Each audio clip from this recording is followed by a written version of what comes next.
Hello and welcome everybody. Sorry I could not get the YouTube to work, so I'm gonna try using Facebook to do it. So if you guys are on here, please say something. That way I know people are logged on and can hear me and can see me all well. That way I could get started. So if you guys can see me, say hello, say anything that will allow me to know that you guys are on here, and that way I could get started. And some of you, if you have any questions, feel free to type it in the chat area. That way I could start thinking about some of these questions and be able to formulate the answers as we wait for people to come in.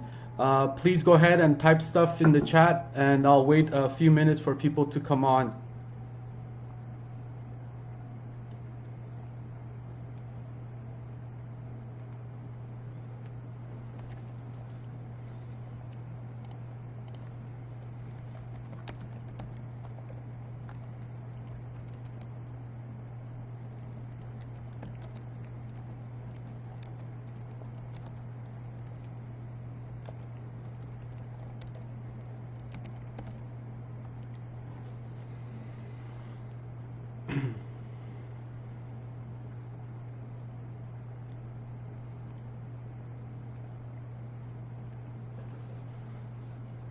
Can people see me?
Welcome, welcome. If you guys, so today I want to talk about the coronavirus, obviously, and give some updates about some of the advances that have been made. As you guys could see, I had a green screen behind me, but unfortunately, I'm not able to use it in this situation.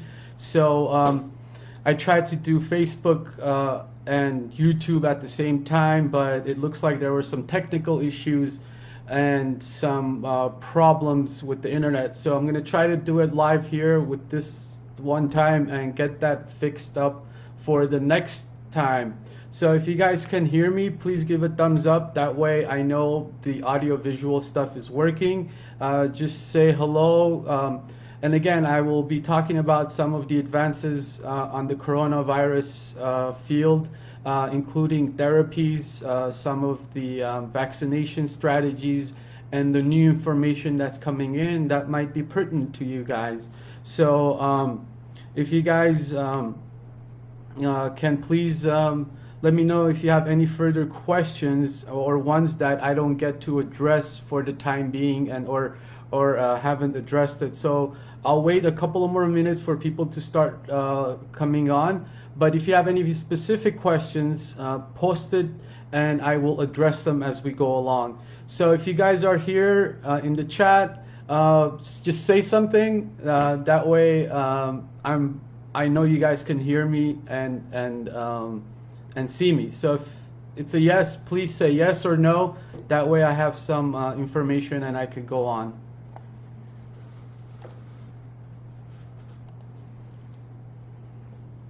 If it's a yes, please say yes or no.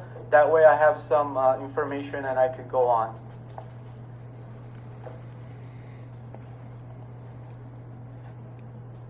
If it's a yes, please say yes or no. That way I have some information and I can go on.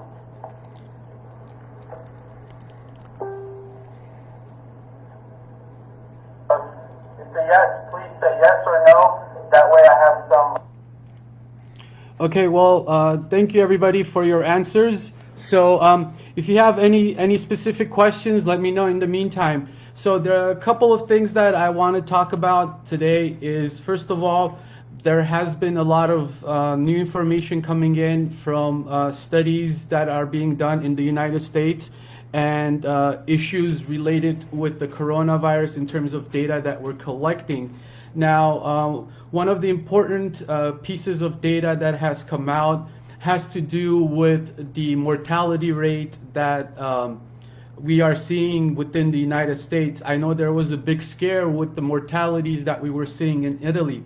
And I have a couple of opinions and based on some of the ideas of how the coronavirus is actually killing people and how that could have contributed to Italy being a little bit more susceptible to that. So in terms of that, as we're getting more and more testing done, we're seeing that the mortality rates are dropping. That's kind of obvious, right? The more people we test, the more the denominator will increase, so the overall mortality will drop.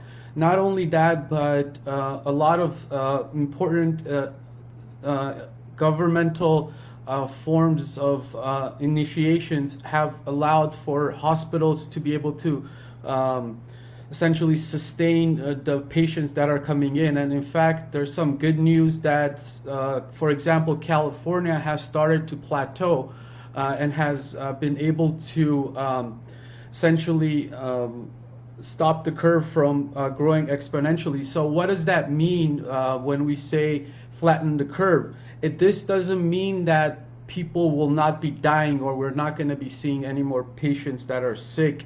What this means is that now California is in position, at least hopefully, we'll see how the next week goes, but is in a position where they can handle all of the patients that are coming in. The hospitals have enough room to be able to sustain the patient load. And again, this doesn't mean more and more patients will not die, which is something that we have to face until we have a treatment or a cure or when the vaccines come out. All it means is that we're able to handle it. This is in some ways good because the people that we can save will be able to do it, unlike in Italy. A couple of other states have started to do this, and as you guys maybe have heard Dr. Fauci during his presentation, they talked about a couple of the states that are beginning to flatten the curve. We're not there yet. Some states are still in big trouble, like in New York, but hopefully we'll get there as interventions are being put into place. So in terms of that, we're not going to be looking like Italy, and we're going to be able to help more people. Now, as far as I had some people asking about, what about kids? Are we getting any different data within the United States in terms of infections and mortality and morbidity of children compared to what we had gotten from China? And the data so far, and at least talking to some of my colleagues, is that the pediatric population is still more resistant to this coronavirus. And by that I mean they are getting infected, but they're not dying like the elderly population. So it seems to be in line with what we had gotten reports out of China and some of the other countries that preceded the pandemic in the United States. So that is a good sign that the kids at least are somewhat protected against the virus. Now that doesn't mean they won't get it and they can't be carriers for it, but they won't at least succumb to it like the elderly population or those that are above the age of 50 to 60 years old and have immunocompromised state. Now again, I'm talking about healthy kids that don't have any underlying issues, right? So we're still not sure about the kids who are immunocompromised. By immunocompromised, I mean kids that have immunodeficiencies, which means they have issues with their immune system, or on some kind of a chemotherapeutic agent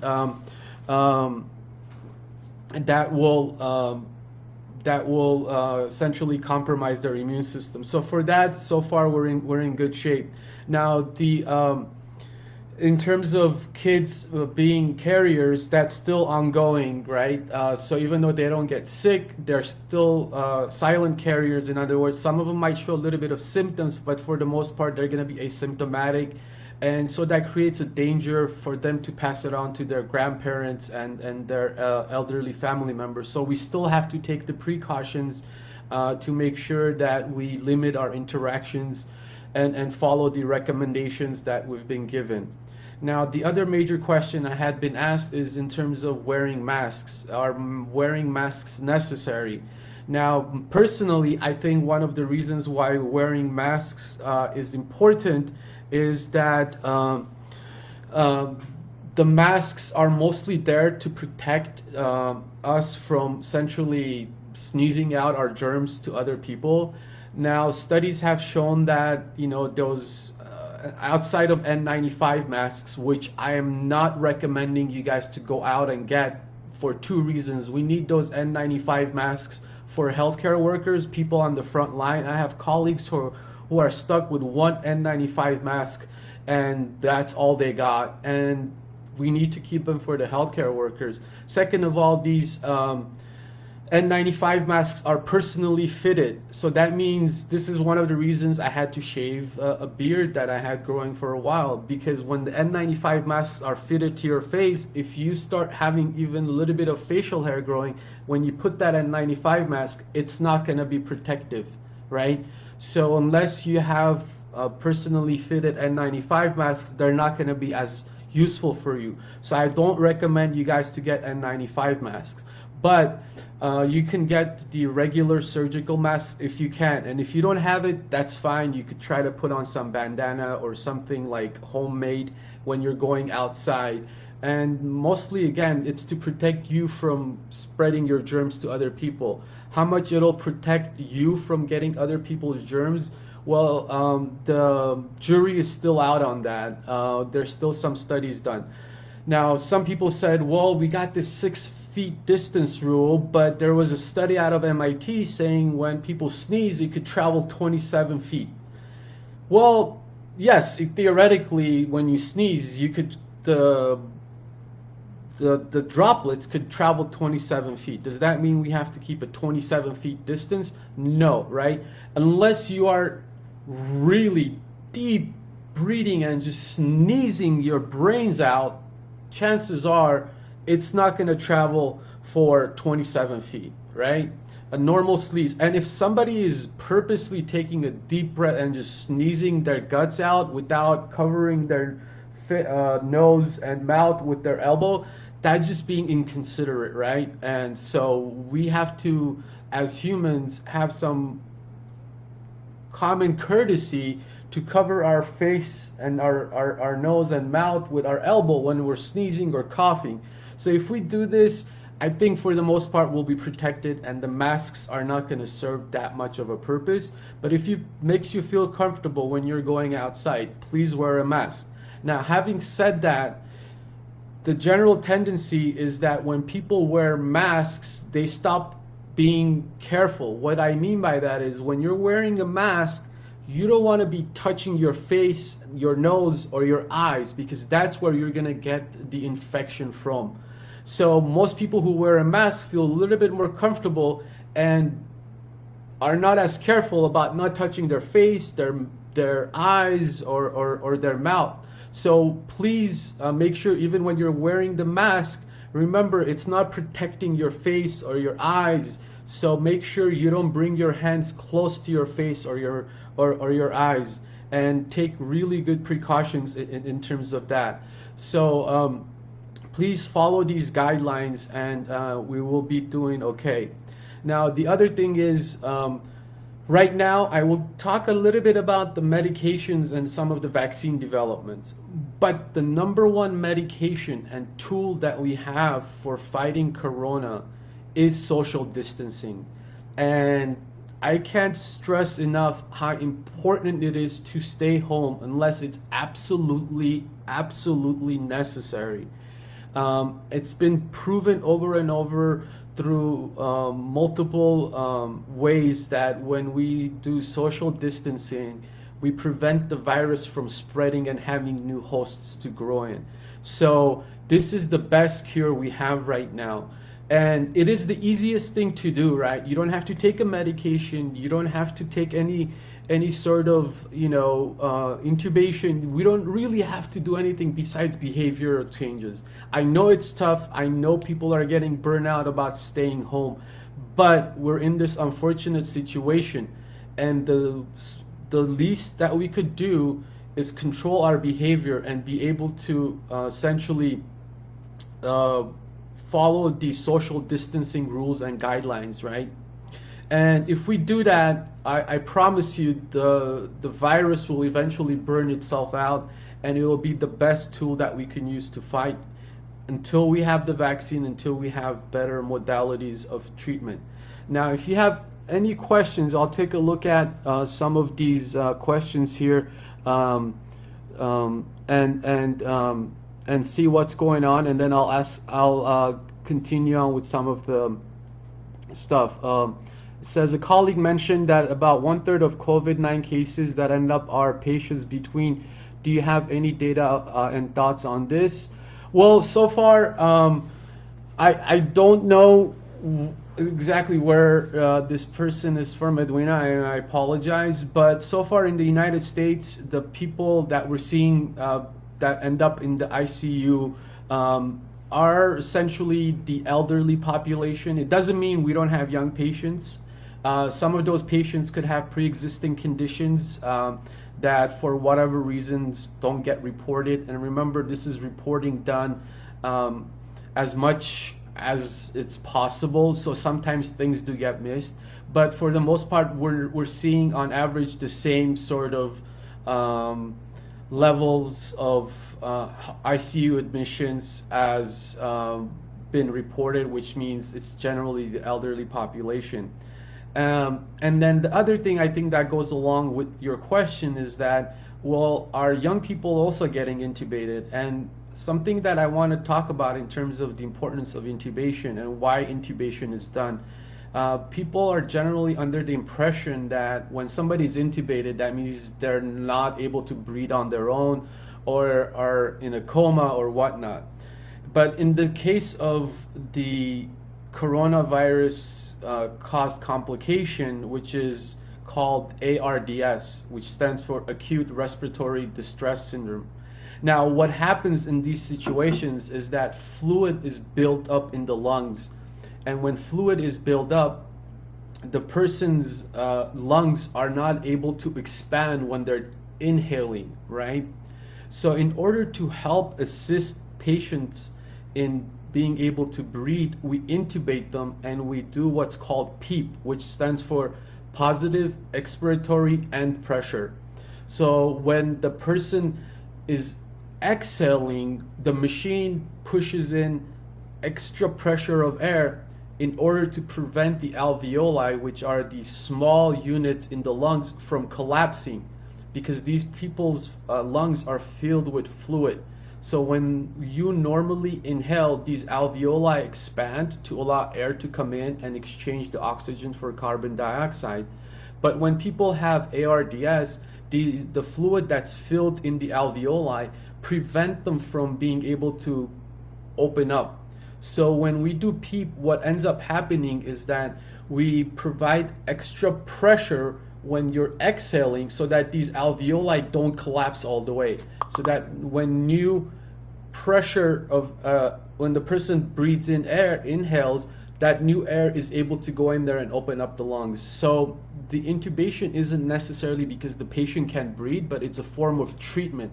So yes, you may see young people being put on an intubator or being intubated, but that just means it's a way of treating the patient. It's not necessarily that the patient is in coma. And generally, the young people that are intubated end up doing well, and it takes some time, maybe like 4 to 6 weeks, before they're able to walk out of the ICU and go home, but they do generally well. So overall, I haven't seen the numbers being any different than what's reported, but it's really maybe city or community-based, maybe some of these numbers are a little bit off, but in general, it seems to be what had been reported before. Any new developments with effectiveness of anti-malaria drug? Okay. Gloves doesn't do much. Not being mindful. Yes, exactly. Some people who wear gloves are not very mindful about touching their face because they think they got gloves on, right? And I've seen some silly videos where the person has gloves on and then they open up a bag of Cheetos and start eating. I mean, guys, if the gloves are there, it's so that your hands are not getting dirty. But if you're using those gloves to put something in your mouth or touch your face, it's going to defeat the whole purpose. So I would recommend not to wear gloves. That way you're extra careful about your hands and where you put them so that you prevent yourself from getting sick. All right, so I'll talk a little bit about some of the drug development part and then come back and answer a couple of the other questions.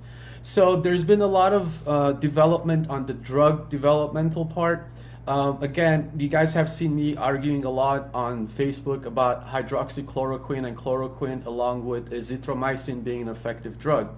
Now, I strongly believe, and it's a belief that is based on some scientific data, and there's a couple of studies that have come out from France, although a lot of people have criticized it because it's not what we call a randomized controlled clinical trial.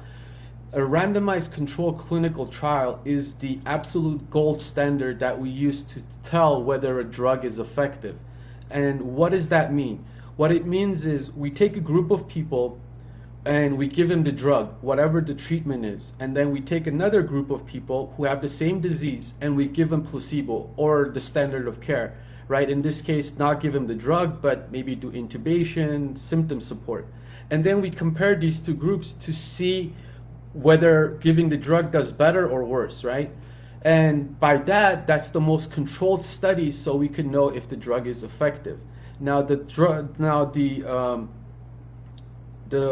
studies that have come out of France did not do this. What they did was they took 80 patients and they said, look, if the drug is effective, and it's unethical to not give it to these patients, right? Because if it's beneficial, then you're going to have a group of people that could have benefited, but because of your experiment, you didn't give it to them. So it's kind of unethical. But of course, this is something you have to do in science to get the actual answer. So because it wasn't a randomized controlled clinical trial, they have been getting a lot of sort of criticism. And it's understandable because without knowing the true efficacy of the drug, it's hard to come to a conclusion.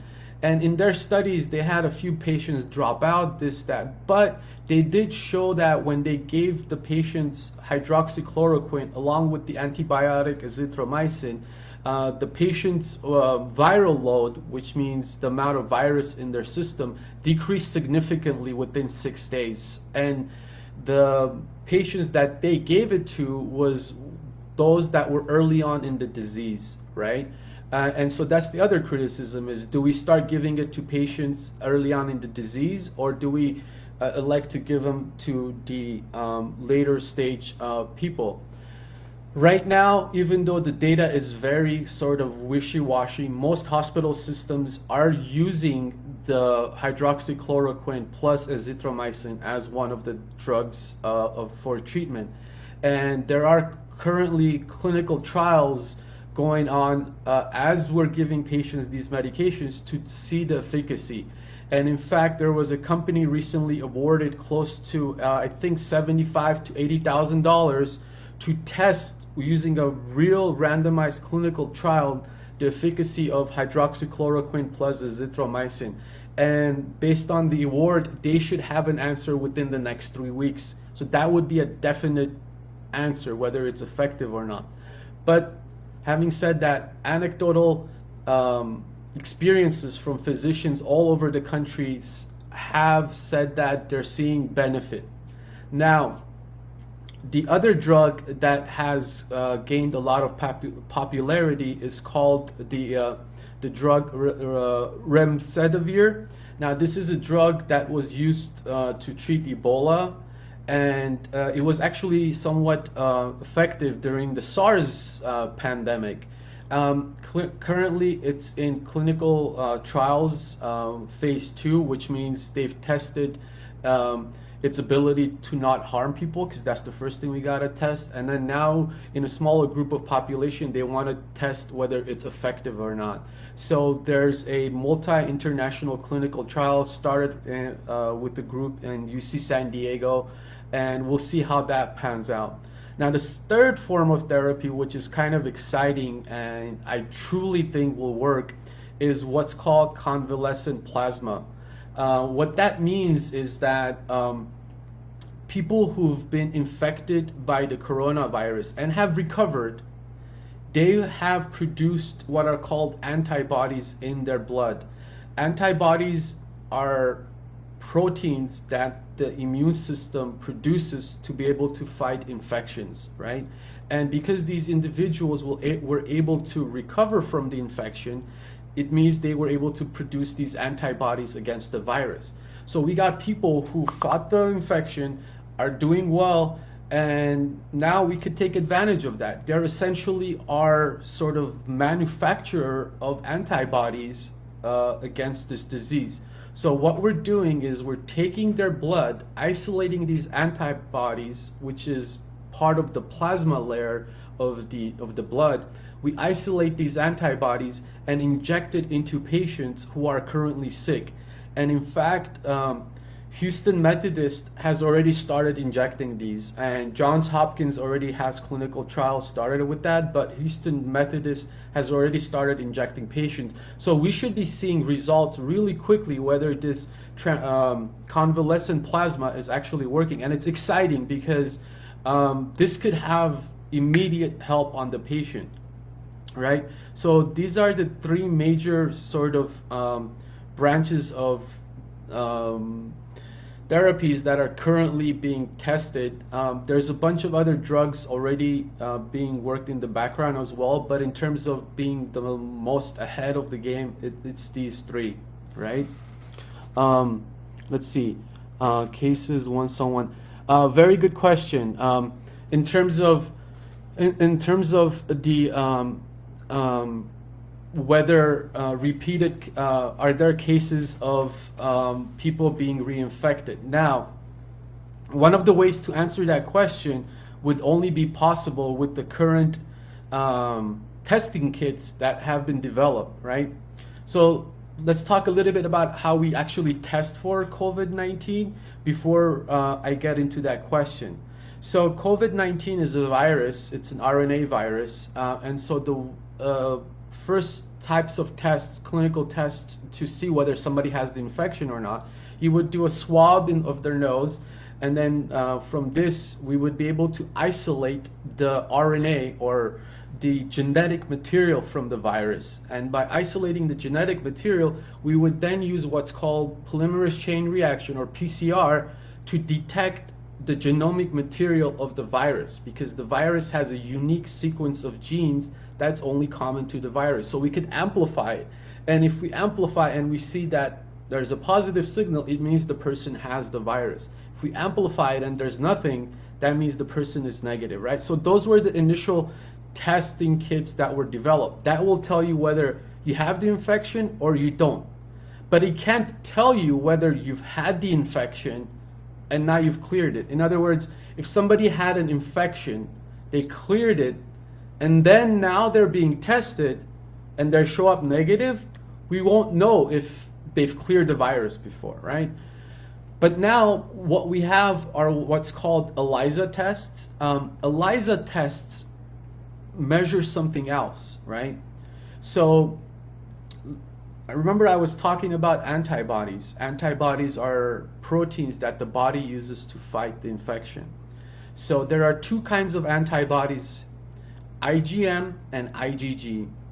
IgM are the first kind of antibodies that are produced when you are first exposed to any kind of pathogen, whether it's a virus, bacteria, fungi, or anything, right? So when the body first starts to produce IgM within 10 to 14 days of the infection, and then as the body matures and is able to better fine-tune its immune response, the IgM, which is a different shape of the antibody, switches to what's called IgG antibodies, right? So just remember, IgM antibodies is when you're first exposed. But when the infection goes away, the IgM antibodies go away, and all you have are what's called the IgG antibodies, right?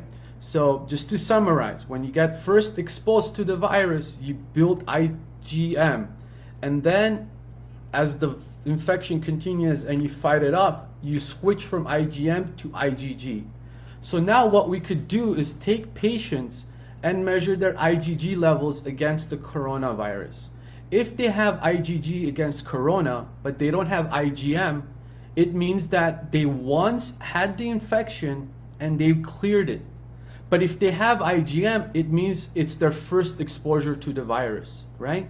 So using this, we can now tell whether the person who had an infection cleared it and got reinfected again. Now with this test, we could go back and check, and this is what the CDC is doing. And I think these are the numbers that Dr. Birx was referring to the other day during the announcement, where they said that they believe about less than 2 to 3% of the time that the person might be reinfected, right? And again, I don't quote me on the exact numbers, but somewhere on that line. And the only way to know whether this is true or not is we have to do more and more patients using these tests, which just came out, in order for us to get a number. But right now, there seems to be a small chance that the person gets reinfected. But whether that has any effect on the person in terms of symptoms, it really doesn't matter, right? Once you've got an immune system built against it, you should be able to fight the virus, right? So hopefully that answered your question. And if I wasn't clear, can you guys please ask me to clarify something along those lines? Yes, in terms of pregnancies, I'm going to have to hold on those pieces of data because it still isn't clear whether it's really directly coronavirus related, because remember there's also ongoing influenza virus, which we're having a really bad year. So I would hold off on discussing about that, Marina, and I'll get back to you in a couple of days. And in fact, tomorrow I will be doing an interview with a pediatric infectious disease doctor, Dr. Soni, and I will try to discuss that specific issue with her to see if within her sort of field in the pediatrics world, they've seen things that are different. I don't know any good papers that I've read from reputable sources that I can say my answer has changed about vertical transmission. So I'll answer that maybe next time or during tomorrow's interview, and I'll keep you updated on that. No, after intubation, there doesn't need to be tracheostomy. Again, the intubation is to help with the lungs, right? And usually it's a temporary thing, and if the intubation helps, the patient recovers and is sent home. But if the patient isn't recovering and it looks like they're elderly and it causes long-term complication, the tracheostomy might be needed. But remember, the whole point of the intubation is to help out with the lungs, right? It's not a form of breathing, so they don't necessarily need tracheostomy for that. Any other questions? Let's see. Can we get antibodies from these individuals? So very good question again. How long after recovery? So if the person has recovered, that means they're producing enough antibodies to do their job. So anybody that has recovered and isn't showing any symptoms, and we can measure their IgG levels, they could pretty much go. So this is one of the things where there's now a huge push to ask people who have actually been tested positive and recovered to start donating blood. The more people who are positive and are able to donate blood, the better it is to start doing these. And it's worked before, and scientifically and mechanistically, it should work really well, right? So again, this isn't a long-term cure, but it'll help people get out of the ICU. So it will work, and I'm almost certain of it. I could even put my neck out for that one.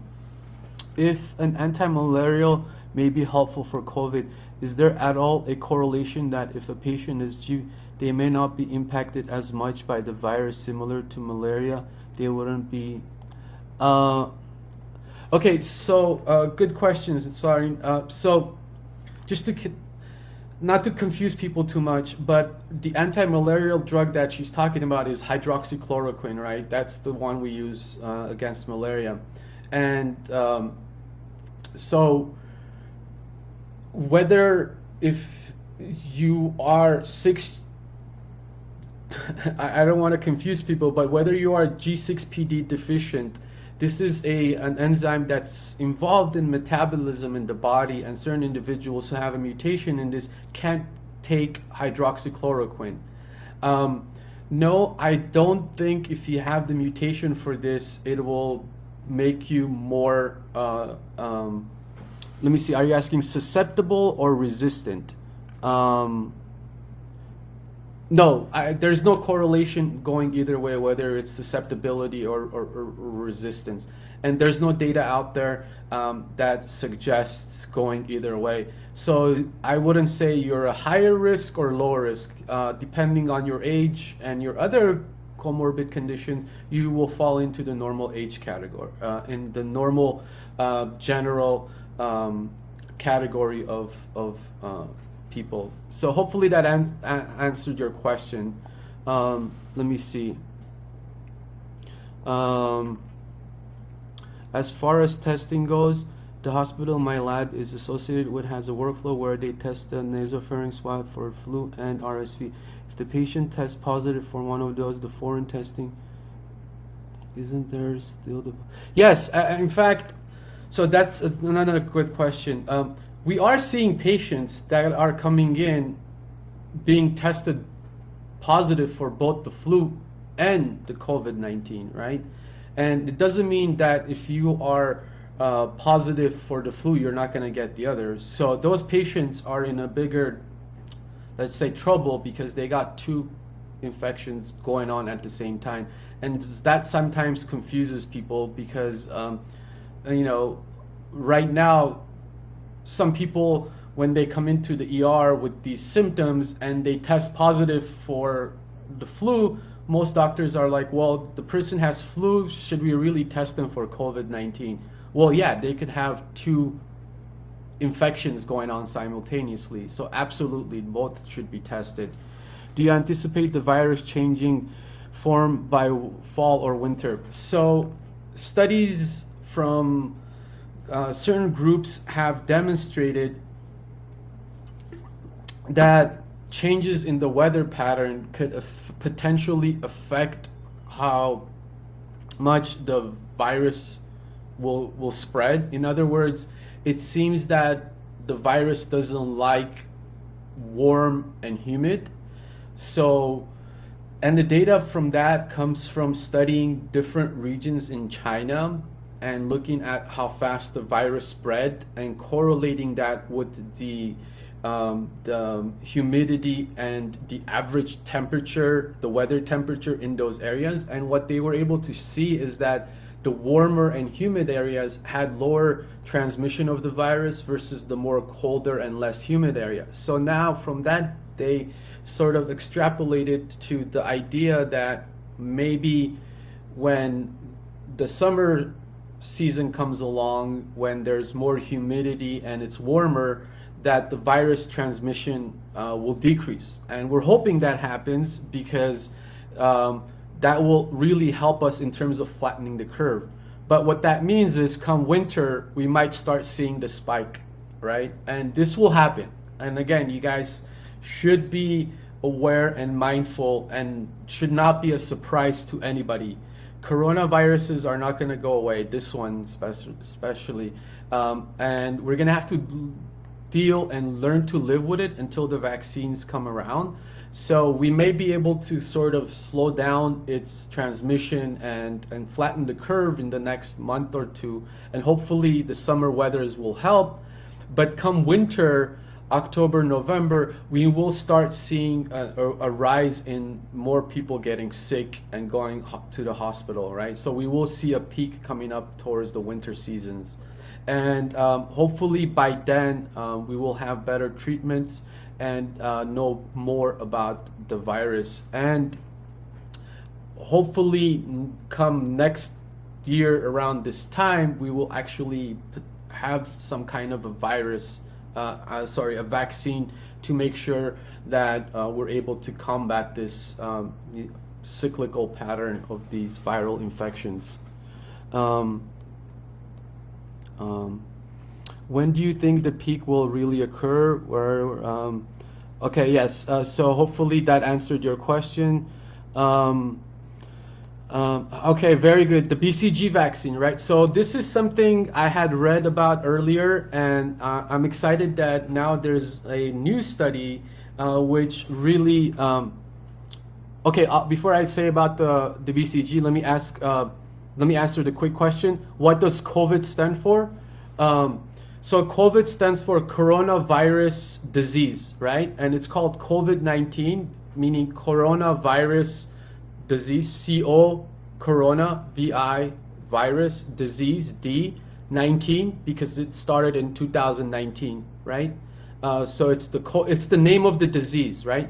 There's the virus, which is the coronavirus SARS-2 virus, right? That's the name of the virus. And the disease that it caused is called COVID-19, right? Tony, hopefully that clarified your question. Okay, so let's talk about the BCG vaccine, right? So the BCG vaccine is a vaccine that used to be given to many parts of the world to fight TB or tuberculosis, right? And it's a vaccine that most people have gotten if you're from an Asian country or Armenia or in certain parts of Europe. Now, in America, where TB is very well under control, we've stopped administering it because we don't see the need, and the cost-benefit ratio doesn't necessarily make sense, right? But what we're seeing is that countries who continue to use the BCG vaccine are doing really well in terms of controlling the coronavirus outbreak. So if you look at countries like India, where they still administer the BCG and in fact give it twice, they're doing really well. South Korea is doing really well. We have other sort of countries in Asia, and including Singapore. Whereas if you look at Italy, they've stopped administering the BCG vaccine, I believe, in the 1980s. They're doing really poor. France, who stopped doing it in the early 90s, they're doing bad. So is Spain, right? So people have studied this, and there was a paper, or there was a study that just came out from a group in Australia which said, hey, maybe the BCG vaccine is actually providing resistance against the infection, right? So for that, based on those results, they've actually started a clinical trial where they're now vaccinating people with the BCG vaccine to see if this could provide some level of resistance until an actual coronavirus vaccine is developed. So this is really exciting because we already have the BCG vaccine. We've shown that it's not harmful. It's effective in terms of potentially preventing TB in certain parts of the world, and it's not harmful for people. So we can go ahead and start injecting it into people, right?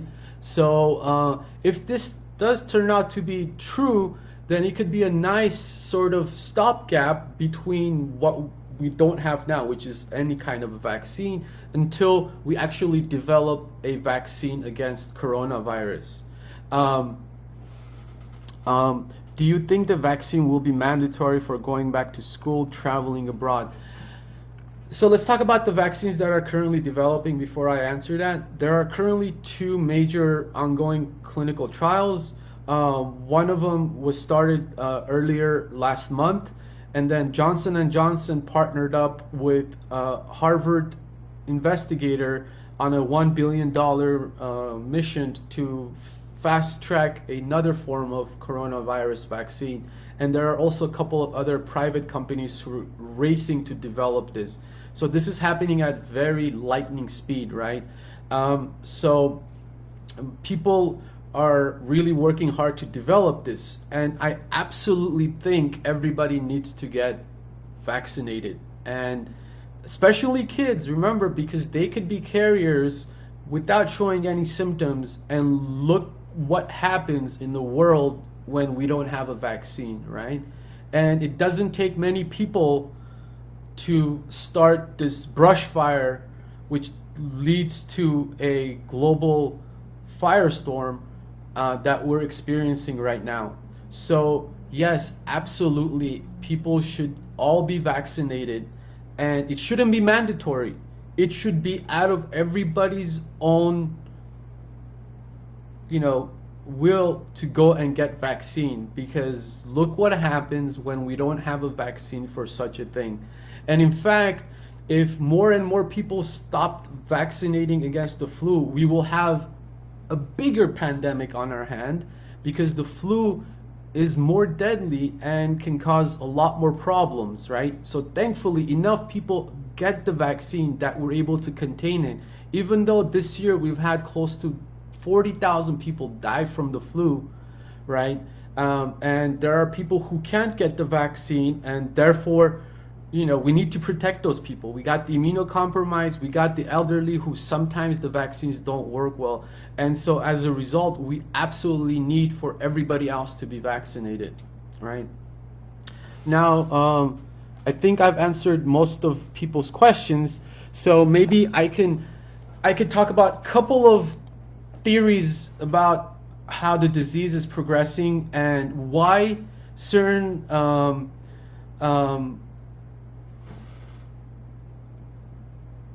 good question. If somebody had gotten the TB vaccine as a child, would it? So it looks like from the epidemiological studies where they looked at different parts of the world where the active BCG vaccine is being done, they're protective. Now this isn't 100%, but it looks like it can potentially be protective.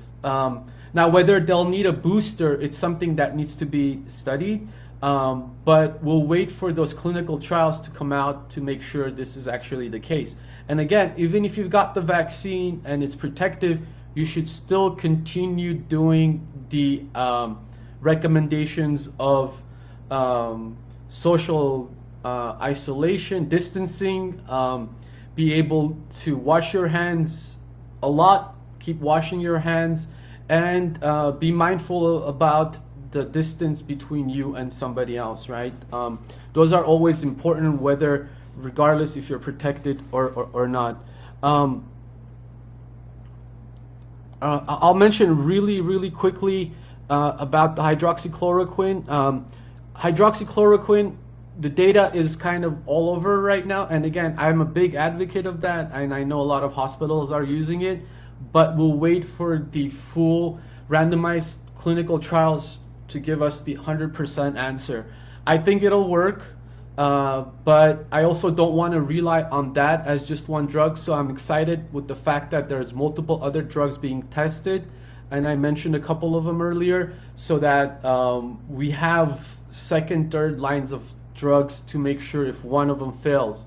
Now, having said that, the one thing I wanted to talk about is in terms of the disease, there's a big theory going on in terms of how the disease happens, right? So there's a consensus that now there's two phases of the disease. The first phase is when the virus actually infects you and starts doing damage to different parts of the body, specifically the lung. This is the major one. And then what happens is, in the second phase of the disease, it's your body's response to the virus that will dictate the severity and whether you're going to require intubation. So these two different phases are regulated by different mechanisms, which, in my opinion, hints that we may need different forms of drug depending on which phase of the disease the person is at that moment. So hydroxychloroquine, for example, might actually be important for the early parts of the disease, where it's important to prevent the viral replication and the virus from growing. But in the second phase of the disease, where we have an overt immune reaction to the virus, and this is what's causing the lungs to fill up with fluid and what we call a cytokine storm, in this stage, we may need a different form of therapy. So right now, we're just giving the drug to everybody at different stages. So even if a drug is effective in certain group of people at a certain stage of the disease, we may not see this signal. And this is why I'm a big proponent and involved in developing some kind of a biomarker, right? What is a biomarker? A biomarker is something that we can use to say, hey, this patient is in this phase of the disease. This next patient is in this phase of the disease, so that we could stratify patients according to the disease stage and be able to give the drug that's appropriate to that stage of the disease. So I'm involved in these sort of tools to be able to build some kind of an algorithm, either through machine learning or artificial intelligence, to be able to stratify these patients into different stages, because what might be a drug for this patient might not benefit this other patient. So once we are able to put this all into different stages of the disease, we may be able to best design these clinical trials, right? So the other question that I had was whether I believe this is more than 200 are going to be dead in the US. Now, this is kind of a loaded question, and this is a personal opinion. I don't want people to go around sort of mentioning this as a hardcore fact, or, hey, you know, again, this is discussion amongst, let's just say, friends. I don't want to put my medical license out there with this statement. So what I'm trying to say is that I don't believe that the number 200,000 is accurate. And the reason for that is our models are only as good as the information that we feed in. And the information that we feed in is the information that we have, and the information that continues to change on a daily basis. Our estimations or mortality rates were really off compared to what we're seeing now. We're not accounting for the fact that people's behaviors are starting to change towards the better. I'm seeing more and more people advocating about staying home, doing the right things, right? And I think over time, hopefully this will continue to only get better. So yes, I do believe that the number 200,000 is a little bit of an overestimate. And I think the reason why people are throwing out 200,000 as a number is to scare people and make those idiots, pardon my French, who are still partying, right, at the beaches, to go home and care about the elderly and not say, hey, I'm a 20-something-year-old, I'm not gonna die from this, I don't care about everybody else, right? So I think those numbers are thrown out to make sure people get a realization of the seriousness of the situation and be able to act accordingly. But in terms of whether that number is real, I would venture to guess that we're way below that number when all is said and done. And again, it depends on how long you measure, right? Are we going to say 200,000 until when, Like until December we're gonna have 200,000 people die, or until November we're gonna have 200,000 people die. So it depends on when we're talking about this, right? But I think in terms of flattening the curve, and when we start seeing the peak go down, I don't think we'll have 200,000 people dying, because I think our models are changing, and people are doing a much better job of behaving. Let's see. But if older people had the BCG vaccine, how come they're more susceptible? I understand the given reason. So older people, generally, as we age, the immune system starts to become less and less effective. And it's called immune senescence. So your immune system becomes weaker and weaker. And in fact, this is why even vaccinations don't work well for the old people, right?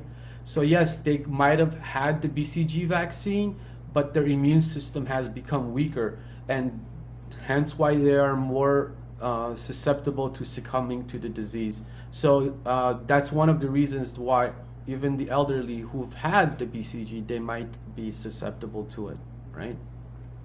Okay, let's see if I've missed any other questions. So the last thing I want to tell you guys is a little bit of physiology and biochemistry, but it could help us understand why certain countries are more susceptible than others, right? And yes, it could be related to policy, it could be related to how quickly they initiated certain measures. But from a purely scientific and medical point of view, are there reasons why certain ethnicities were potentially more susceptible to it, right? And by susceptible, I mean why they died. I don't mean why they got the infection, because I don't think the infection necessarily has a genetic reason to it, but the reason for dying from it could potentially have it. And one of the things that is starting to be understood is that the coronavirus infection causes what's called a hypercoagulable state. What does that mean? It means when you cut your finger, right, and you start bleeding, the body has a mechanism to stop the bleed and build the blood clot so that it covers that area and you stop bleeding. That involves a very complicated cascade of events, right? But it seems like patients with COVID-19 have a hypercoagulable state. In other words, they're forming blood clots, what are called microthrombi, all over. And this might actually be the cause for why the patients die. We're still not 100% sure.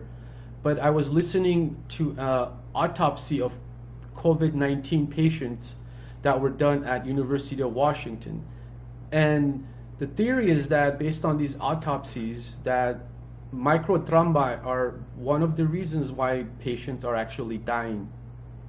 So how is this related to genetics, right?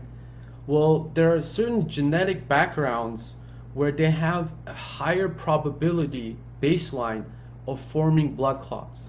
So when you add on top of that this COVID-19, then the patient is more likely to develop these microthrombi and therefore die. Amongst the Italian population, there's a very high probability of one of these hypercoagulable diseases. So one of the theories is that in Italy, besides their unpreparedness, which I don't think was the main cause, and again, I've been criticized for saying this, but I do trust their healthcare system, and their doctors are fabulous, one of the best trained in the world. So maybe it's the fact that their genetic background, which predisposes them to a hypercoagulable state, was the reason why they succumbed to the disease faster. And again, if we were to kind of extrapolate that to New York, where there's a huge Italian population, maybe that's why New York is also in a big trouble in terms of numbers of that. And again, these need to be formally tested, but it's things that we need to start thinking about instead of just saying it's the way we're doing this and that policy. Maybe there's an underlying biological and scientific reason why certain hotspots are being hit more than others, right? So again, these are hypotheses that are being thrown out, but things that need to be tested and further investigated. Does COVID-19 affect stomach? Yes. We generally say coughing, sneezing, and fever, but the Gastroenterology Society has essentially published a paper which shows that gastrointestinal symptoms are also an early manifestation of the disease, and in fact the virus has been detected inside the poop of COVID-19 patients. So it means that the virus can be transferred orophycally and affect the gastrointestinal system. So people can have constipation, stomach pain, and in fact generally those who had earlier manifestations of the gastrointestinal system did worse and were doing worse compared to those that presented in other ways. All right, guys, so I'll maybe take a couple of more questions, and if you guys don't have anything specific, I would like to end today's. As you guys could see, I'm reloading myself with coffee just to be able to do this. So I'll be happy to do another session in the near future. And again, tomorrow I will be doing an interview with Dr. Soni, who is a pediatric infectious disease doctor, and we'll be discussing her perspective and her experience, also the frontline experience of what it's like. Maybe I could throw in some of my experiences of my colleagues as well. People ask, like, are you afraid? Or what's the mental state of people who have to go in every single day and do these things sometimes without the proper protective equipment, and some people can't go home to see their kids because they're afraid of taking that home, and so are living by themselves, had to rent an apartment. And also I've heard that there are some landlords, I don't know how cruel people could be, that are kicking out physicians from the apartments because they're afraid that the physician can actually bring patients in. Nick, you mean what time I'll be doing the interview? I'll be doing the interview sometimes in the afternoon, and I'll upload it onto my YouTube channel afterwards, and I'll let you guys know. But if you have any specific questions that you would like her to address, please just let me know and I could bring it up. But we'll be talking about general stuff related to this. So if you guys have any last questions, I'll be happy to answer. And again, I'm always available on Facebook or Messenger to the best of my abilities to help answer you guys those questions that you may have.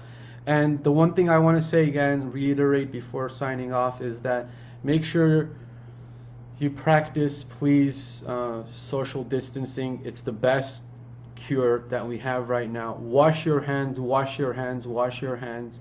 Again, soap and water is the best thing. If you don't have soap, make sure the alcohol wipes you use, over 60% has to be alcohol. You can't use, some of the alcoholic beverages that you have. The alcohol level has to be above, let's just say 65% for it to be effective. And please cover your mouth and your face with your elbow when you're coughing and sneezing. Just common courtesy, and it will prevent stuff. And I think we'll get through this. Don't be scared. I think if we follow all of these rules, we should be doing well. And again, I want all of you guys to get in the mindset that we're going to have to live with the coronavirus. It's not going to go away anytime soon. It's our lifestyle that has to change and accommodate for the time being. We went from, doing these hand hellos and stuff to like fist pump. Now just the high five in the air, right? The less contact we can, 6 feet at least, right? And if we do these things, I think slowly this virus will start to die off and burn out, and hopefully that will give us enough time to get the vaccine and move on. So hopefully 2021 will start off on a much better foot. So if you guys don't have any questions, I want to wish you all a safe and healthy night, and please stay safe out there, do the right things, and again, if you have any symptoms or anything that's concerning, please don't hesitate to speak to your physician. I'm always off the record, willing to run it by you guys if you have any questions, whether you should, and again, if you're sick, right, unless you have those really red flag signs, please don't go to the hospital. Stay home, call your physician, make sure you talk to them before you even go, right? And so with that, I want to say God bless you guys all, and please stay safe, and I will hopefully see you guys in the very near future. So with that, take care, enjoy the rest of your evenings, and I will see you guys next time. All right, bye.